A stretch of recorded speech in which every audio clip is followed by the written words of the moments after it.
And with me in studio is Dr. Vili Abraham at Technology Marketing Department at Sapir Academic College. And he's here to talk to us today about consumerism, technology, social networks, and how we pay for services and products we want safely online.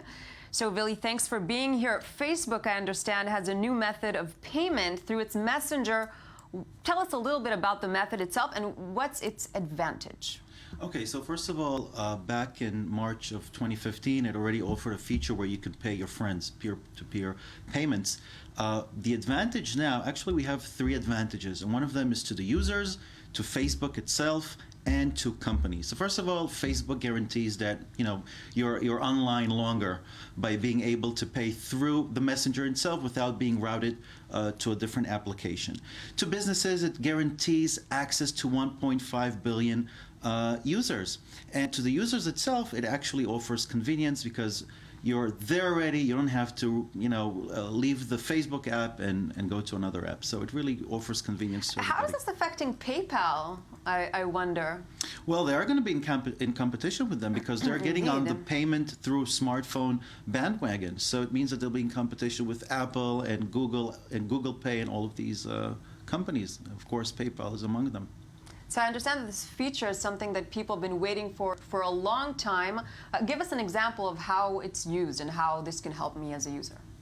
Okay, so the payment method means this. First of all, I can order a movie ticket through its app. I can go to a restaurant, and instead of waiting for the bill to arrive and then the waiter or waitress takes my credit card and wait for that to come back, I can just pay through the messenger itself. So it really saves me a lot of time, and it's really, really convenient.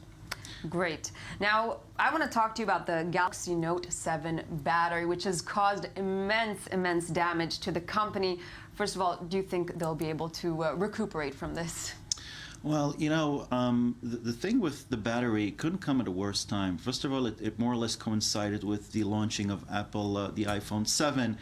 And it's really in bad shape. It's lost about $16 billion of its market value. And it causes problems not only to present customers and partners, but also to potential partners and customers. So right now it's really in bad shape. Regarding whether it could do something about the damaged image, well, it depends on the PR. It depends on whether there are more cases. There were dozens of cases where the battery exploded.